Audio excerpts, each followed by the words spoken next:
नमस्कार दोस्तों, India news का मंच में एक से एक जो मेहमान हैं वो आ रहे हैं और आप उनकी बातें सुन रहे हैं और मैं समझता हूं कि आपको पता चल रहा है कि नहीं हमारा देश किस तरफ बढ़ रहा है, किस तरफ जा रहा है। और इस समय जिसकी पूरे दुनिया में चर्चा हो रही है वो है अयोध्या, भगवान राम की नगरी, मर्यादा पुरुषोत्तम राम की नगरी, जो हमारे लिए गौरव हैं, हमारा स्वाभिमान है। और मैं समझता हूं कि पूरी दुनिया उस तिथि का इंतजार कर रही है जिसको देखने के लिए लोगों ने सालों साल इंतजार किया है। हमारे साथ दो बहुत ही विशिष्ट, बहुत ही खास मेहमान जुड़े हुए हैं और इनका जो है उस राम मंदिर आंदोलन की अगर हम बात करें, उसमें शिला पहुंचाने से लेके रणनीति बनाने से लेके और पता नहीं किन किन कार्यों में इनकी भूमिका रही होगी, हम इन्हीं से पूछेंगे और इन्हीं से जानेंगे और देश भी जानेगा। आलोक जी, इंडिया न्यूज़ में आपका बहुत स्वागत है। और आलोक जी किसी परिचय के मोहताज नहीं हैं, आप विश्व हिंदू परिषद का काम देखते हैं और अंतर्राष्ट्रीय स्तर पे उसके जो बहुत सारे प्रकल्प हैं, उनके जो काम हैं उसको देखने का काम करते हैं। स्वामी जी सीकर से सांसद हैं और उसके अलावा धर्म और उसका प्रचार करना, गौ सेवा करना स्वामी जी का प्रमुख काम है। उसके अलावा समाज सेवा तो चूंकि अब सांसद हैं तो वो तो उसमें अपने आप शामिल हो जाता है। आलोक जी, मैं आपसे शुरू करता हूं। मुझे याद है, बहुत सारी यादें आपके साथ होंगी राम मंदिर को लेके, उसके संघर्ष को लेके, उसके आंदोलन को लेके। तो मैं चाहता हूं कि आपको जब से थोड़ा इस बात का एहसास हुआ, आप जब थोड़े बड़े हो गए, तो कब से आपको याद है कि राम मंदिर आंदोलन में जो है आपकी कहीं ना कहीं भूमिका रही, चाहे आप की उम्र कुछ भी रही हो? मुझे ये सौभाग्य हुआ जी कि राम जन्मभूमि के बारे में विश्व हिंदू परिषद का जो पहला कदम था 1984 में विज्ञान भवन में धर्म संसद का, मैं उस कार्यक्रम में भी था। बहुत बढ़िया।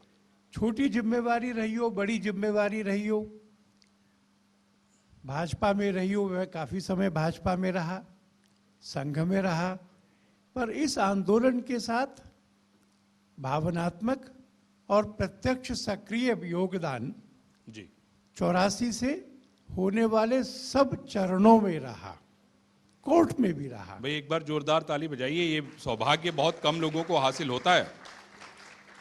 जी। और मैंने इस बीच में लोगों के बीच में इतने श्रेष्ठ लोग देखे, इतने प्रबल आत्मविश्वास के लोग देखे कि मुझे स्वयं आश्चर्य होता था। 1990 के आसपास जी जिस समय चिड़िया भी पर नहीं मार सकती की चुनौती हुई थी, दोनों सरकारें विरोध में थीं। जी उस समय लखनऊ, उस समय ये तय हुआ और अशोक जी ने तय करा कि बड़ी जमीन लेंगे, पूरा खर्चा करेंगे और खंभों की गढ़ाई का काम शुरू करेंगे। हम में से अनेक लोगों को लगा कि मंदिर तो कहीं दृष्टि में नहीं है, सबका विरोध है, जी कोर्ट भी नहीं कर रही है।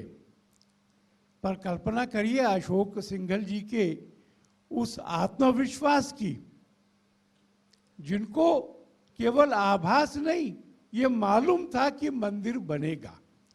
और इसलिए उस समय से उन्होंने वो कार्यशाला बनाई, उसके लिए हैवी मशीनरी मंगवाई, पत्थर मंगवाने शुरू किए और उनकी गढ़ाई शुरू की। आज वो स्वप्न पूरा हो गया है और मंदिर का अब 22 जनवरी को वहाँ भगवान विराजेंगे और प्राण प्रतिष्ठा होगी। क्या बात है, बहुत बढ़िया। स्वामी जी, आप तो गौ सेवा में बड़े रमे रहते हैं, लेकिन मंदिर का काम भी छोड़ते नहीं हैं। आपने भी कार सेवा की है, तो मैं चाहता हूं कि आप भी अपने श्रीमुख से लोगों को बताएं कि वो संघर्ष के दिन क्या थे जब आप राजस्थान से निकले और शिला लेके जब चाहते थे कि भाई कार सेवा में जहां पहुंचना है उस गंतव्य तक पहुंचा जाए, तो आपके साथ क्या हुआ। फिर हम लोग जो है आज की जो भव्य और दिव्य अयोध्या बन रही है उस पर फिर चर्चा करेंगे।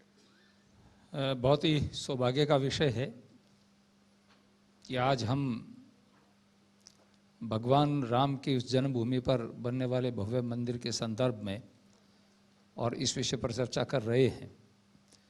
मैं उन सौभाग्यशाली व्यक्तियों में से एक हूँ कि जब भगवान राम के मंदिर के लिए शिला पूजन का विषय आया और ये आया कि प्रत्येक गांव से और प्रत्येक घर से एक एक ईंट आनी चाहिए, जी, एक व्यापक तैयारी करके उसके साथ में एक आंदोलन की रूपरेखा बनी। जयपुर में उसकी मीटिंग हुई। हमारे राजस्थान के विश्व हिंदू परिषद के अध्यक्ष थे जय बहादुर सिंह जी शेखावत,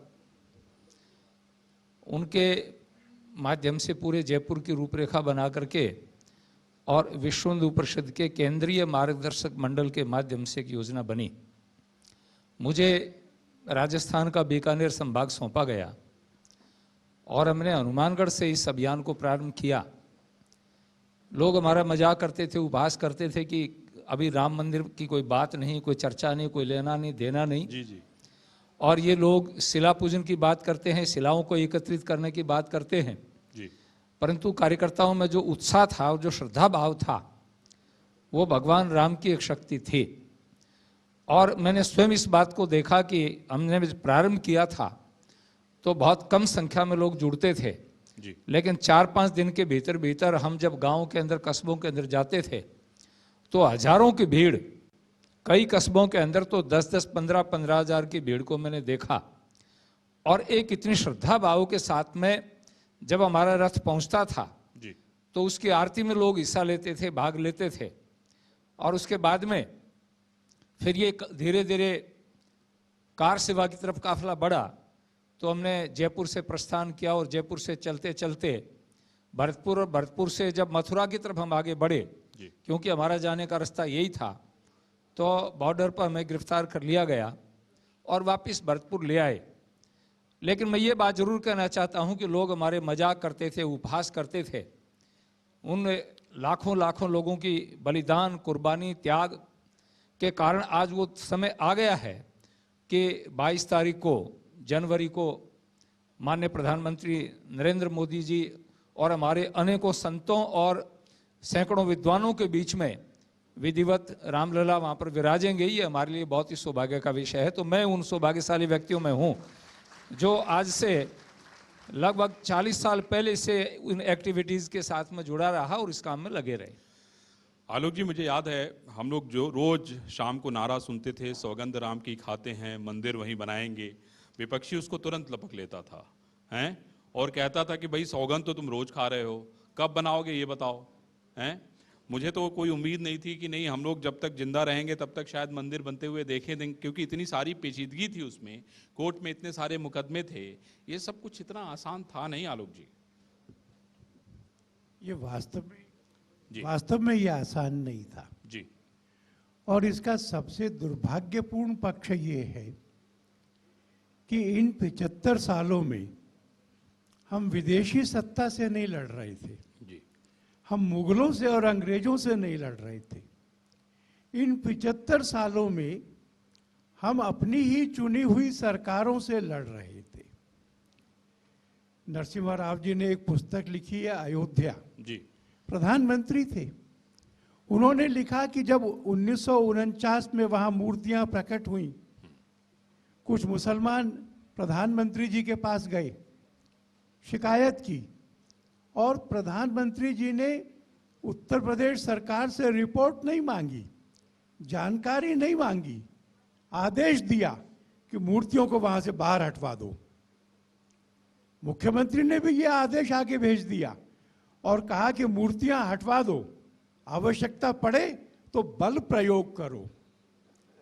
ऐसा अहंकार, वहां के कमिश्नर ने उनकी सलाह मानने से इनकार कर दिया और अपने पत्र में लिखा, वो पत्र भी नरसिम्हा राव जी ने छापा है, जिसमें कहा कि गोली चलाए बगैर जी, और अनेक लोगों को मारे बगैर ये मूर्तियां हटाई नहीं जा सकती। मैं इस आदेश को उचित नहीं मानता, आप पुनर्विचार करें, और पुनर्विचार करके भी अगर आप चाहते हैं कि मूर्तियां हटाई जाएं तो किसी और ऑफिसर को नियुक्त करें, मैं त्याग पत्र देता हूं। इस स्थिति में से आगे बढ़े। जब यह सूचना हुई कि मैं पक्षी को भी पर नहीं मारने दूंगा, जी, ट्रेन्स को टर्मिनेट किया लखनऊ पे, राजमार्गों के बीच में खाई खोद के पानी भर दिया, अपनी ही सरकार से लड़ रहे थे। जी लोग पैदल आए, गांवों और खेतों में से आए, रात में गन्ने के खेतों में सोए और पहुंचे। धर्मशालाएं बंद हो गई तो अयोध्या के लोगों ने कहा, राम जी के लिए आयो, हमारे घर में रहोगे तुम, हमारे अतिथि हो, हमारे क्या बात। मेहमान हो। और अगले दिन सवेरे सारे मीडिया ने 7 बजे सर्वे किया और कहा अयोध्या सुनिए, सरकार जीत गई। 8 बजे कहा अयोध्या सुनिए, सरकार जीत गई। और 10 साढ़े 10 बजे जब अशोक सिंघल जी पहुंचे मोटरसाइकिल पे 40-50 लोगों के साथ, कहीं से आके पत्थर लगा, सिर में खून बहने लगा, कुर्ते और धोती तक भी, पर वो तो शायद ट्रांस में थे, समाधि में थे, बढ़ रहे थे। तो अयोध्या की सब गलियां भर गई थी, राम जी के नारे गूंज रहे थे और लोग आगे गए। गोली चली, किसी के भी पीठ में गोली नहीं लगी। क्या बात है, लोगों ने सीने पे गोलियां खाई हैं। और 1992 में जी जब पुलिस ने 1990 में ही जब ज्यादती करनी शुरू की तो पुलिस कमिश्नर की पत्नी, वहां के आईपीएस और आईएएस ऑफिसर्स की पत्नी, उन्होंने सड़कों पर मार्च निकाला और कमिश्नर के घर में जाकर के कमिश्नर को ऑफिस में घेर कर पूछा कि ये गोलियां किसके आदेश से और क्यों चल रही हैं। पर मुझे संतोष है और मैं कहना चाहता हूं कि इस बार मुझे पता नहीं कि 22 जनवरी को ज्यादा भीड़ जमीन पर होगी या आकाश में होगी। क्या बात है, मतलब आप ये कहना चाहते हैं कौन से देवता हैं जी जो अपने रथ पर वहां आकर के ये दृश्य नहीं देखना चाहेंगे। ये जो महात्मा और संत हैं, ये जो कार सेवक हैं, जो मंदिर की प्रतीक्षा में विष्णु लोक चले गए, गोलोक चले गए, वह सब भी, और वह हिंदू समाज जिसने जन्म लिया था यहां पर, अपने जीवन में राम जन्मभूमि के लिए नहीं लड़े, पता भी नहीं होगा इस विषय का, पर राम जी को हृदय में रखे रहे। मैं समझता हूं कि यह कार्यक्रम केवल सारी धरती का नहीं होगा, यह अखिल ब्रह्मांड का कार्यक्रम होगा। और ऐसा कार्यक्रम होगा जो धरती ने इससे पहले कभी देखा नहीं होगा। आलोक जी ने इतनी बातें कर दी, आदमी भावुक हो गया है एकदम। स्वामी जी, मुझे मैं कभी कभी वक्त मिलता है तो हम लोग भी रामचरितमानस या रामायण पढ़ लेते हैं, लेकिन अभी जो भव्य दिव्य, अभी तक तो हम लोग सिर्फ पढ़ते थे, किताबों में पढ़ते थे कि अयोध्या नगरी ऐसी थी, अयोध्या में सब कुछ एक जगह ही अगर कहीं उपलब्ध था तो वह अयोध्या में था। अयोध्या अजात शत्रु थी, अजेय थी, है ना। अब जो अयोध्या, जो दिव्य अयोध्या, जो भव्य अयोध्या, जो नव्य अयोध्या बन रही है, उसको लेके आप क्या कहेंगे? क्योंकि मैं समझता हूँ कि सबसे अच्छी टेक्नोलॉजी, सबसे अच्छी सामग्री, पूरी दुनिया की नदियों का जल, जो भी मतलब आपकी सरकार, आप लोगों की जो सरकार है वो कर सकती है, वो कर रही है। तो मैं इस पे चाहता हूँ कि आप अगर इधर हाल फिलहाल में गए हों तो आपकी नज़रों से वहाँ का एयरपोर्ट, आपने बताया कि आप रेलवे कमेटी में हैं, तो रेलवे स्टेशन बहुत ही भव्य बन रहा है, तो वहाँ का रेलवे स्टेशन, तो जो भी आपने अपनी आंखों से देखा वो बताइए। आपने अभी चर्चा रामायण की है जी क्योंकि मैं संस्कृत का विद्यार्थी रहा हूँ, अध्यापन कार्य भी करता रहा, पढ़ता भी रहा, पढ़ाता भी रहा। जी वाल्मीकि रामायण में और तुलसीकृत रामायण में भगवान राम के जीवन को जब हम पढ़ते हैं और अयोध्या का विवरण पढ़ते हैं, जी हम विज्ञान, टेक्नोलॉजी और साइंस की बात करते हैं, लेकिन रामायण काल में जो विकसित विज्ञान मुझे दिखाई देता है, पुष्पक विमान का उल्लेख मिलता है, जी यानी कि उस समय साउंडलेस विमान, आज भी पूरी दुनिया के अंदर बड़े बड़े साइंटिस्ट हैं, वैज्ञानिक हैं, सब कुछ है, लेकिन कोई इस प्रकार का विमान बन नहीं पाया है जो ध्वनि रहित हो। रात्रि को भी जो विमान बिना लाइट के देखता हो, तो अयोध्या काल में बहुत विकसित विज्ञान था। जी हमारा दुर्भाग्य है कि हमारे इतिहास को लिखने वाले लोग ऐसे थे कि जिन्होंने हमें पिछड़ा बताया, सब कुछ बताया, और सारी की सारी तकनीक को, टेक्नोलॉजी को ये कहा गया कि ये तो विदेश से ही आई, अंग्रेजों ने हमें सब कुछ सिखाया। लेकिन हम भास्कराचार्य को पढ़ेंगे, बृहद विमान शास्त्र को पढ़ेंगे, उनको पढ़ेंगे तो अयोध्या का जो युग था, त्रेता का युग, वो विज्ञान साइंस के दृष्टिकोण से, धन धान्य और वैभव की दृष्टिकोण से बहुत ही उच्च कोटि पर था। वर्तमान में रामायण को जिस प्रकार से डेवलप किया गया है और उसका एक स्ट्रक्चर खड़ा किया गया है, मैं जहां माननीय प्रधानमंत्री श्री नरेंद्र मोदी जी को आभार करना चाहूँगा, उसके साथ साथ में योगी जी ने बहुत बड़ी मेहनत की है। अयोध्या को जो स्वरूप दिया जा रहा है, मुझे इस 6-7 साल के बीच में 2-3 बार वहाँ जाने का मौका मिला है जी। रेलवे स्टैंडिंग कमेटी का मेंबर होने के नाते हमने वहाँ जब जा कर के देखा अयोध्या के रेलवे स्टेशन को जी, तो हम कभी कल्पना करते थे, मुझे दुनिया के बहुत सारे देशों में जाने का मौका मिला है, वहाँ कभी एयरपोर्ट को देखते थे, रेलवे स्टेशन को देखते थे, तो हम ये कल्पना करते थे क्या हमारे देश में भी कभी इस प्रकार के स्टेशन होंगे। लेकिन अभी तो माननीय प्रधानमंत्री जी ने बहुत सारे रेलवे स्टेशन को, केवल मात्र एक अयोध्या की बात नहीं करता हूँ, बहुत सारे रेलवे स्टेशन इस प्रकार के डेवलप होंगे जो एयरपोर्ट को भी फेल करेंगे जी। इतना सुंदर वातावरण उनका होगा। और अयोध्या के रेलवे स्टेशन के ऊपर तो अभी राम भक्त वहाँ पर जाएंगे, जिस प्रकार से उस रेलवे स्टेशन को डेवलप किया गया है, सब प्रकार की सुविधाएं वहाँ पर बनाई गई हैं, वो बहुत ही महत्वपूर्ण है। और वहाँ इतने ट्रैक दिए गए हैं कि बहुत सारी गाड़ियाँ भी वहाँ पर आकर के खड़ी हो सकती हों, क्योंकि उसको अंतर्राष्ट्रीय स्तर के ऊपर देख करके कि पूरी दुनिया के लोग आएंगे।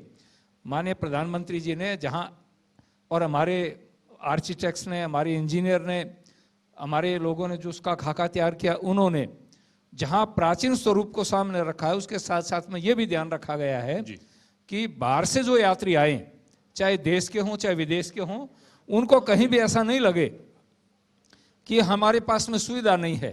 एक पूरी सुविधाओं से सुसज्जित रेलवे स्टेशन तैयार है, वहाँ उसके आसपास में रिटायरिंग रूम भी है और भी सुविधाएं हैं सब प्रकार की। और साथ में जो एयरपोर्ट डेवलप किया जा रहा है जी, वो भी एक भव्य, शायद हमारे देश में इस प्रकार के बहुत कम एयरपोर्ट होंगे। मैं काशी भी गया, वहाँ का आप कभी रेलवे स्टेशन देखेंगे तो एक नए युग की शुरुआत हुई है। और नए युग, अर्वाचीन और प्राचीन दोनों का समन्वय यदि आपको कहीं देखने को मिलेगा तो 22 जनवरी को अयोध्या में देखने को मिलेगा। आलोक जी, मैं समझता हूं कि आप तो हर दिन वहां के सभी लोगों से टच में हैं, तो मेरे ख्याल से आप अपनी आंखों से बताएंगे कि वहां क्या क्या आप करवा रहे हैं, है ना, तो ज्यादा बेहतर होगा। और मैं आपसे ये भी समझना चाहूंगा कि अभी आने वाले दिनों में क्या क्या कार्यक्रम, मैं सुन रहा था कि मंदिरों में रामायण का पाठ होगा और भी बहुत सारे कार्यक्रम हैं, तो मैं चाहता हूं कि जरा उसको विस्तार से बताएं प्लीज। मुझे बहुत आनंद है, 22 तारीख को तो मंदिर का जो ग्राउंड फ्लोर है वो पूरा होगा। जन्म स्थान पर भगवान विराजेंगे और उनकी छवि क्या होगी इसकी कल्पना करना मेरे लिए कठिन है। मैं तो बहुत मंदिरों में गया हूं, पर मैंने राम जी की 5 साल के बालक की छवि ऐसी किसी बड़ी मूर्ति में आज तक नहीं देखी है। क्या बात है। 4.25 फुट की मूर्ति, 51 इंच की राम जी, और वो राम जी 5 साल के बालक। आप कल्पना करिए कैसा होगा। 3 अलग अलग मूर्तिकारों के दल ने 3 मूर्तियां बनाई, उसमें से फिर सबने मिलकर एक तय की है। क्या बात है। पर ये प्रोजेक्ट पूरा होने तक, संभवतः 2025 तक जब आप अयोध्या आएंगे तो आप ये सोचकर आएंगे कि एक दिन के लिए नहीं जाना, सवेरे के हवाई जहाज से गए शाम को आए, ये नहीं चलेगा। क्यों? क्योंकि वहां पर एक पूरा इकोसिस्टम होगा। सरयू में स्नान करिए, स्नान करके बाहर आइए और राम जी की उतनी ऊंची मूर्ति देखिए कि टोपी गिर जाए, 251 फीट की।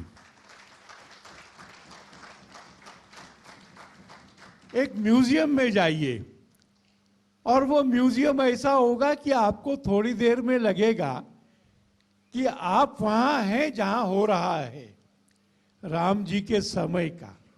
1, 2, 3, 4 घंटे राम जी का विवाह, राम जी का वनवास, राम जी के आश्रमों में जाना, राम जी का सेना बनाना। वहां पर एक बहुत बड़ा ऑडिटोरियम होगा जिसमें कथा करने के लिए साल भर पहले से बुकिंग हो जाया करेगी। वहां पर एक ओपन एयर स्टेडियम होगा, जिस ओपन एयर स्टेडियम में रोज विश्व की कोई ना कोई भाग में होने वाली रामलीला हो रही होगी। क्या बात है। रहने का सुविधाजनक स्थान होगा। आप कहीं भी ठहरेंगे और तीर्थ यात्री के नाते चाहेंगे तो अपने होटल के आसपास जाएंगे तो लोग आपसे प्रार्थना करेंगे कि भंडारा चल रहा है, आइए भोजन करिए। क्या बात है। और फिर आप मंदिर में जाएंगे, रामलला के दर्शन करेंगे, पहली मंजिल में जाएंगे, भगवान के दरबार के दर्शन करेंगे। तो ये एक बहुत होलसम एक्सपीरियंस होगा। 2, 3, 4 दिन राम जी के साथ रहने का, राम जी को जीने का। मुझे पूछा गया कि आगे का भी बताऊं जी। तो हम आपके घर आएंगे, देश के 10 करोड़ लोगों के घर आएंगे। इस बार मांगने नहीं आएंगे। इस बार आपको राम जी के मंदिर से आया हुआ पूजित हल्दी चावल देंगे और निमंत्रण देंगे कि राम जी अपने मंदिर में विराज रहे, आपको देखने आना है। घर के टेलीविजन पर नहीं देखना। गोद के बच्चे से लेकर के और व्हील चेयर के बुजुर्ग तक को अपने मोहल्ले के मंदिर को अयोध्या मानना है। वहां के एलईडी के पर्दे पर देखना है। 5 लाख से ज्यादा मंदिर, 7-8 करोड़ हिंदू समाज एक साथ चल के पहुंचेगा मंदिरों में, देखेगा पूरी दुनिया भर में। दुनिया भर में। और जब आरती हो रही होगी तो खड़ा होगा, आरती गाएगा। क्या होगा इससे? सबका मंदिरों में एक उद्देश्य के लिए जाना, यह होगा संगच्छध्वम। सबका खड़े होकर के आनंद से आरती गाना, जिससे पूरे विश्व के आकाश में राम जी की वो आरती व्याप्त हो जाए, ये होगा संवदध्वम। और जब ये होगा तो हम सबके मन एक से होंगे, तो संवो मनांसी जानताम। ये तीनों चीजें उस एक दिन में होकर के भूमिका बना देंगी पूरे समाज की समरसता की, भेदों के नष्ट होने की, ऊंच नीच का दूर होने की, महिला के गरिमा और सम्मान की।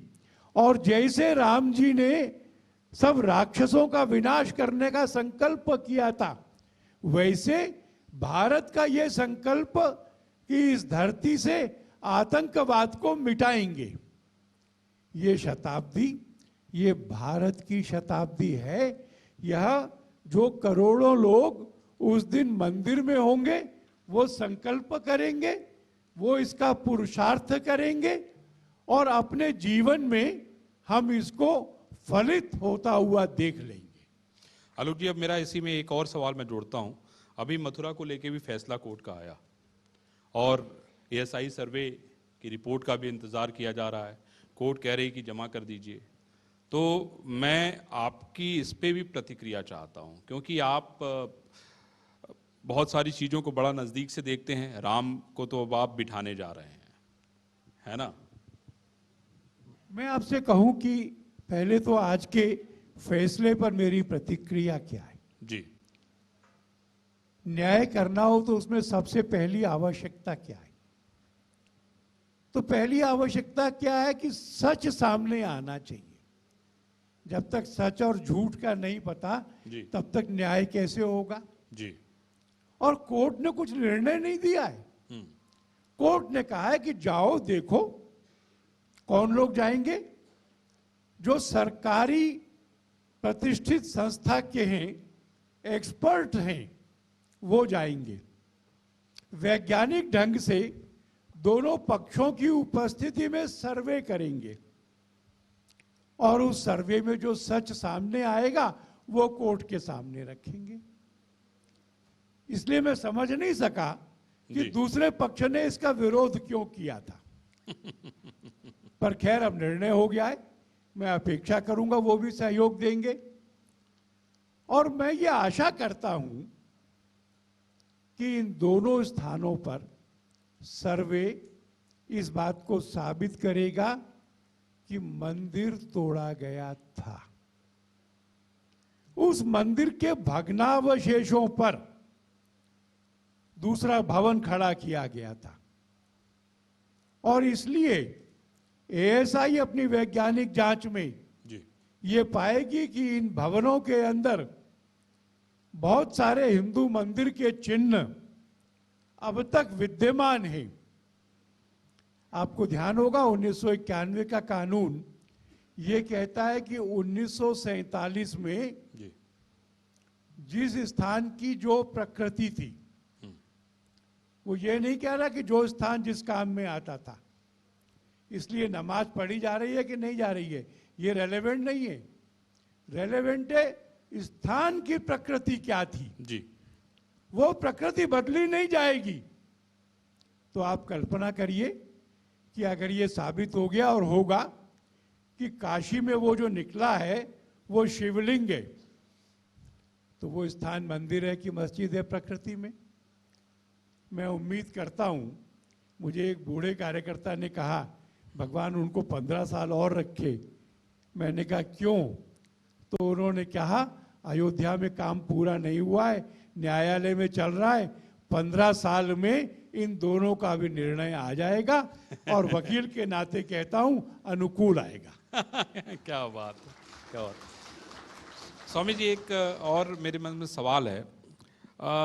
मंदिर तो बन गया है ना, आप लोगों ने मस्जिद के लिए भी जमीन दी है, वहां पे बगल में मस्जिद के लिए भी जमीन दी गई है, सरकार ने ही दी है।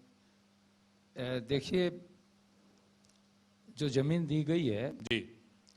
मुझे कई बार ये आश्चर्य होता है कि जब सर्वोच्च न्यायालय ने निर्णय दिया जी। कि ये राम मंदिर यहाँ बनना चाहिए हम्म। और राम मंदिर के साथ साथ में सर्वोच्च न्यायालय ने कहा कि जमीन दी जानी चाहिए, जी। हमने उसका स्वागत किया। लेकिन कुछ लोगों को, जी। यानी सर्वोच्च न्यायालय ने जब ये कहा गया कि मस्जिद के लिए भी जगह दी जानी चाहिए, बिना किसी प्रकार के तथ्य प्रमाण होने के बावजूद भी, क्योंकि अयोध्या में बहुत सारे मुस्लिम भाई रहते हैं तो वो अपनी एक मस्जिद बना लें, वहां नमाज पढ़ें, लेकिन कुछ लोगों ने इस बात का तथ्यात्मक दृष्टिकोण होने के बाद भी विरोध किया। तो मैं तो ये निवेदन करूंगा कि सुप्रीम कोर्ट ने, जो हमारा सर्वोच्च न्यायालय है, उसने जमीन देने की बात कही थी, सरकार ने उन आदेशों की अनुपालना की है। सही कहा। और सरकार कभी भी न्यायालय की बात की अवमानना नहीं करती है।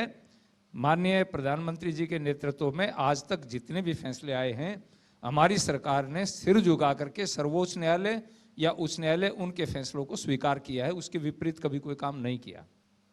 ठीक है। आलोक जी, आप कब जा रहे हैं अयोध्या?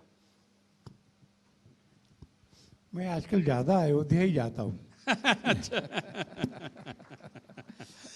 भाई देखिए, मैं तो यही कहूंगा कि हमारे मर्यादा पुरुषोत्तम राम, जो कि हमारे लिए, हमारे देश के लिए, जिनसे बहुत कुछ लोग उनका उदाहरण देते हैं, उनसे सीखने की बात करते हैं, आने वाले दिनों में 22 तारीख को जब रामलला विराजमान होंगे तो आलोक जी की जितनी सारी बातें यहाँ कही गई हैं, स्वामी जी की जितनी सारी बातें कही गई हैं, आप लोग याद करेंगे।